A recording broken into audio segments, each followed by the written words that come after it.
This is Tehran right now. In the last 72 hours, over $200 billion has vanished from Iran's treasury into foreign accounts, and it may be the largest state collapse in modern Middle Eastern history. Because if the mullahs lose faith in their own regime, then the entire theocratic empire collapses from within. But what happened next is the part nobody is talking about, the part that changes everything. While protesters burned in the streets, the oligarchs who ordered the killings were secretly boarding planes with suitcases full of gold, wiring billions to Dubai, and begging for visas to Paris, the same Paris they called the capital of Satan for 45 years. Hey everyone, welcome back. I'm your geopolitical analyst, and this is where we break down regime collapse, economic warfare, and the hidden mechanics of power into insights you can actually use and understand. If you want these kinds of deep dive updates on what's really happening behind the headlines, hit that subscribe button right now, because what I'm about to show you isn't being covered anywhere else with this level of detail. Today, I'm analyzing the systematic looting of Iran's national wealth by the Khamenei regime as the country descends into full-scale uprising, and why it matters, because this represents the complete financial, ideological, and military bankruptcy of a 45-year-old theocracy that once claimed to be building an Islamic utopia. This isn't protest. This isn't reform. This is the end game of a failed state, and the ruling class knows it, which is why they're executing the largest asset evacuation operation in modern history, while their security forces are still shooting protesters in the streets. By the end of this video, you'll understand three critical things: how the Khamenei family and elite mullahs built a $200 billion shadow empire by systematically stealing from the Iranian people through seizures, rigged contracts, and controlled foundations; why this money is now flooding out of Iran through cargo planes carrying physical gold to Moscow, encrypted transfers to Dubai, and desperate attempts to secure Western visas by the same people who spent decades chanting "Death to America." What happens next? Because when the oligarchs abandon ship with the Treasury, when even the Revolutionary Guards aren't getting paid, and when 20,000 dead bodies line the streets with no justice in sight, you're not looking at a government anymore. You're looking at an organized crime syndicate in its final death throes. And trust me, once you see the full picture, you'll realize this is the most spectacular betrayal of a nation by its rulers since the Shah fled Iran in 1979 with a plane full of gold. Except this time, the scale is 10 times larger. The hypocrisy is infinite, and the collapse is being documented in real time. Late December 2025. Early January 2026. Intelligence reports confirm that Mojtaba Khamenei, son of Supreme Leader Ali Khamenei, transferred $1.5 billion in a single massive transaction to secure accounts in Dubai, triggering alarm bells across Western financial intelligence agencies monitoring Iranian capital flight. Mid-January 2026, heavy cargo planes, specifically IL-76TD military transport aircraft operating under civilian codes from Russia and Belarus, establish an unusual air bridge between Tehran and Moscow, with British Parliament and air traffic data confirming these flights are evacuating physical gold reserves from Central Bank of Iran vaults to Russian storage facilities. January 15, 2026, as street protests escalate into full urban warfare with over 20,000 confirmed deaths, family members of Iranian Parliament Speaker Mohammad Bagher Ghalibaf and former President Hassan Rouhani are caught attempting to obtain French visas through Parisian law firms, while U.S. Treasury Secretary Scott Bessent publicly declares the rats are fleeing the ship and warns that tens of millions of dollars are being wired out daily. Now, the public story being pushed by mainstream outlets is that Iran is experiencing civil unrest driven by external forces, foreign agents, and Western interference designed to destabilize a legitimate government. The narrative from Tehran is that these are isolated protests being manipulated by enemies of the Islamic Republic, and that the leadership remains unified and committed to defending the revolution. But the real story, the one you need to understand, is that this is a coordinated evacuation operation by the regime's inner circle, who have completely lost faith in their own system's survival. This isn't about external enemies. This is about internal rot so advanced that the people tasked with defending the regime are now prioritizing their own escape routes. The mullahs aren't fighting for Iran anymore. They're fighting for time to get their money out before the whole structure collapses on top of them.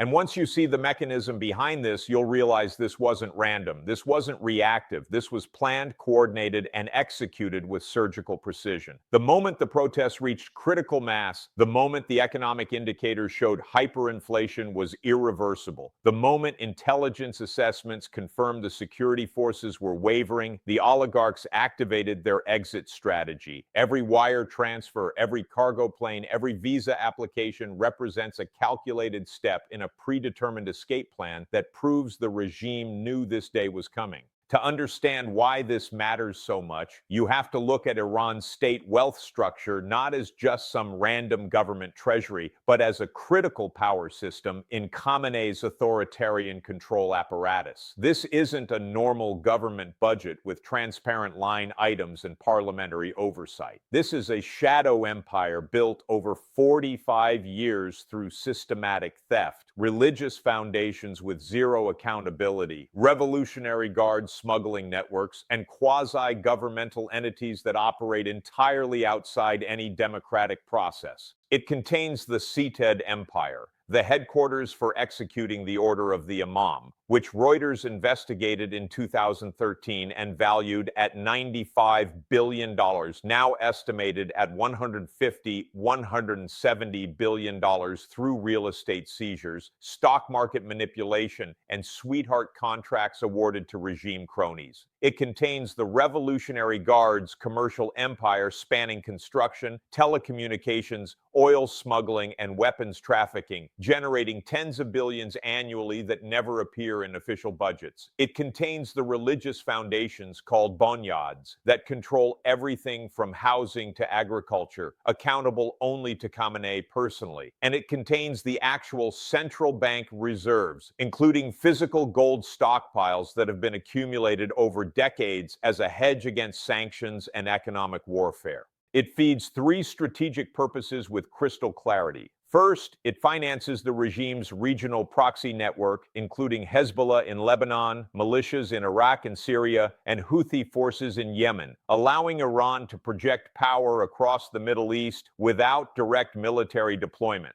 Second, it funds the domestic repression apparatus, including the Basiji paramilitary forces, intelligence services, and Revolutionary Guards units that keep the population under control through surveillance, intimidation, and, when necessary, mass murder. Third, and most importantly, it provides the personal wealth and security for the oligarchic families at the top of the pyramid, ensuring their loyalty through a system of shared corruption where everyone is complicit and therefore no one can defect without losing everything. So when protesters in Tehran started burning banks, tax offices, and state-owned financial institutions, and when the Khamenei family started evacuating billions to foreign accounts, they're not just trying to preserve some abstract government function or protect public resources for future use. They're trying to complete the largest wealth extraction operation in Middle Eastern history before the entire criminal enterprise collapses and all their stolen assets become subject to seizure, legal prosecution, and return to the Iranian people.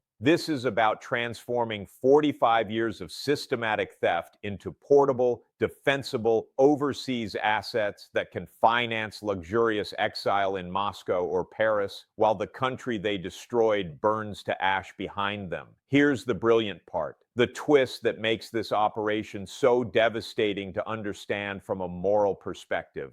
The regime that came to power in 1979 by accusing the Shah of corruption, Western subservience, and stealing Iran's wealth is now executing the exact same playbook on a vastly larger scale. The Islamic Republic branded itself as the government of the oppressed, the defender of the people against imperialist theft, the moral alternative to the decadent monarchy. For 45 years, they lectured the Iranian people about sacrifice, martyrdom, revolutionary purity, and resisting Western materialism. They burned American flags. They chanted death to America and death to Israel in orchestrated street rallies. They told their population that hardship was noble, that sanctions were a badge of honor, that suffering built character and brought divine reward. Inside Khamenei's inner circle, when intelligence reports confirmed the protests were reaching revolutionary momentum, and when economic data showed the currency collapse was irreversible, it created an absolutely brutal choice with no good options. Option 1, stay and fight, deploy maximum force to crush the uprising completely, risk personal safety as the security forces waver and potentially defect, and face the possibility of capture, trial, and execution like Ceausescu in Romania or Gaddafi in Libya, with all assets frozen and no escape route available. Option 2, activate the escape plan immediately. Begin evacuating wealth to safe jurisdictions. Sacrifice the revolutionary ideology by seeking refuge in the same Western capitals they've demonized for decades, and accept that this decision, once it becomes public, will destroy any remaining legitimacy and accelerate the regime's collapse by proving to even loyalist factions that the leadership has abandoned ship. And here's what always happens in these situations. Panic wins. Desperation wins. The preservation instinct of the oligarch overrides any pretense of ideological commitment. When the house is burning, you don't debate the philosophy of fire. You grab what you can carry and run. Think about it like a casino owner who's been running a rigged game for 45 years, taking a cut from every transaction while telling the players that losing is holy and patience will be rewarded. The moment the players realize the game is fixed and start flipping tables, the owner doesn't deliver a speech about gambling ethics. He empties the vault, heads for the back exit, and prays he makes it to the parking lot before the mob catches him. You've already committed to the chase, but the game was over before you even started. The house always planned its exit while the players were told to believe in the system.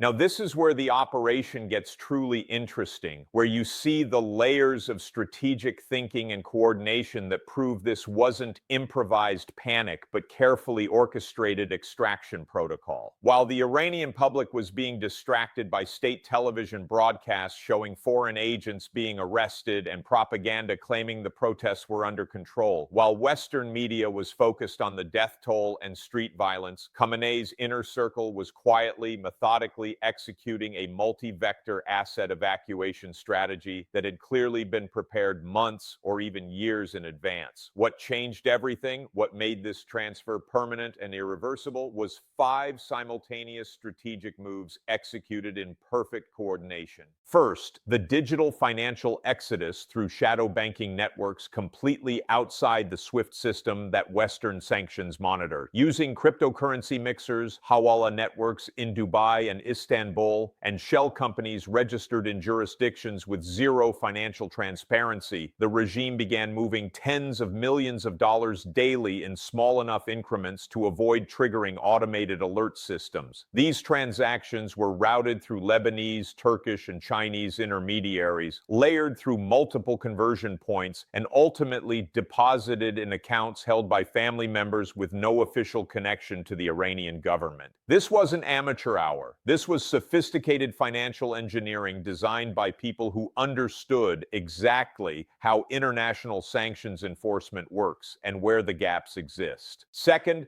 the physical gold airlift operation using military transport aircraft disguised as civilian cargo flights.